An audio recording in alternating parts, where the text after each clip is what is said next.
I now go to Deputy John McGuinness with 20 minutes.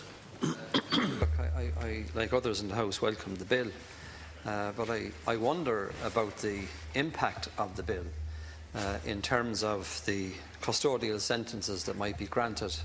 Have we the places and spaces to accommodate all of those extra individuals that might be sent to prison?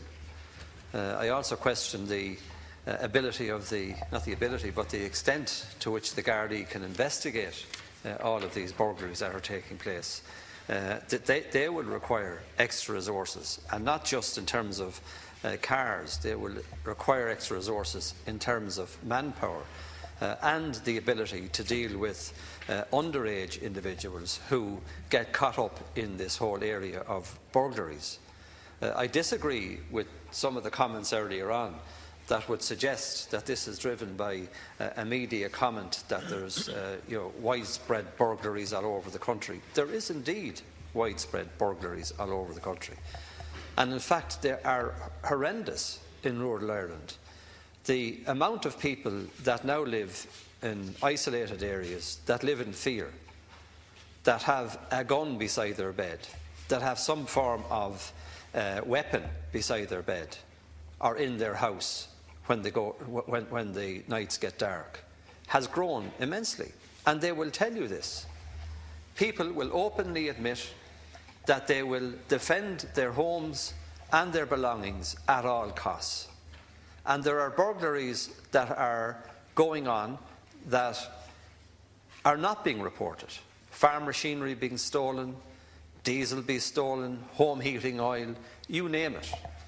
And these are crimes that go unnoticed because they're either not being reported to the guards, but being reported generally to us, being reported on local radios. And when they are reported to the Gardaí, it's extremely difficult to find the culprit. That is the reality. So you need investment in technology, in Gardaí, and indeed in being able to pursue those hard-nosed criminals that are involved in these burglaries as a business. I can point to a location in Kilkenny where an industrial estate is robbed and burgled on a regular basis. And I'm talking about substantial businesses under threat because those that are involved in this criminal activity and who are known leave little or no trace behind them, and it's hard to tie them down. It's hard to convict them. It is also a fact that they are using young children in relation to the burglaries, and that they at times can be untouched by the law. There is CCTV footage which pinpoints individuals at particular locations, and that CCTV footage is perhaps not good enough to be presented in court, but yet everyone knows what's going on. And it is also a crime to extract from business a sum of money every week for protection. And businesses are having to go to that length to pay those criminals in order to protect their properties.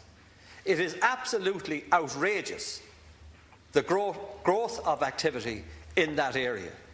It is outrageous that commercial operators are subjected to that sort of mafia control of their business and of a locality, without the Gardaí being able to intervene in a substantial way and close down those criminals. I have seen and witnessed young individuals, underage, being used for the purpose of criminality. The Gardaí know it, the local community know it, and yet no action is taken because the amount of evidence that's required is simply not there. But the local knowledge and the experiences of business people in this particular area and households is there to prove the point. And we have to find a way to tilt the balance in justice in favour of the person that is broken into, in favour of the family that these criminals are acting against. Because it is also a fact that with bullying, intimidation and criminality comes fear. And householders are living in fear, and those business people that are paying protection money are living in fear, because they know it's easier to pay that protection money than it is to rely on the Gardaí. I fully support the efforts of the Gardaí. I'm behind them in every way I can. But their hands are tied, and as legislators, we need to untie their hands. We need to enable them and empower them to take on these powerful criminals and ensure that they are put out of business. Because in most cases, when you examine those criminals that I speak about, involved in burglary, in theft of one kind or another, they have started in some way with petty theft. They have started in some way on the first rung of the ladder. They are known at that stage, but they are not plucked from their community and sent to prison. They are not plucked from their community and redirected by some guidance and counselling to a more productive, active role in society. And that is where the breakdown is. And if we don't mind and correct the small things, well, then the bigger things will continue to occur. And right now, in my opinion, that type of burglary and criminal activity is out of control in rural Ireland, to the extent that criminals and burglars now feel that they can pick up a gun or a weapon and attack a person in their own home, hold a man or woman in his business overnight, take control of their family home or family business, walk away with their takings, damage them in some way. And believe you me, that when that happens to you, and I know this from experience, you never look at that crime in the same way again. You constantly live in fear, and you overreact by providing your household or your business with extensive technology to ensure that everything is recorded. But nowadays, even though it is recorded, the police can't rely on it, because the criminals are too smart and are too far ahead in relation to Gardaí and the detection of the crime.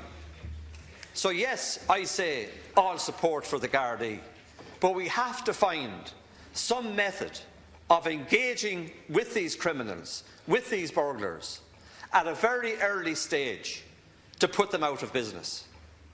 And where people do live in fear and are willing to conform or to come forward and speak about it, they should be given protection in relation to that information that they're given. In fact, I would go so far as to say, if they publicly come out and speak against a known burglar or a known criminal, they should be given the protection and oversight of the Gardaí to ensure that they have safety in their home and safety in their business.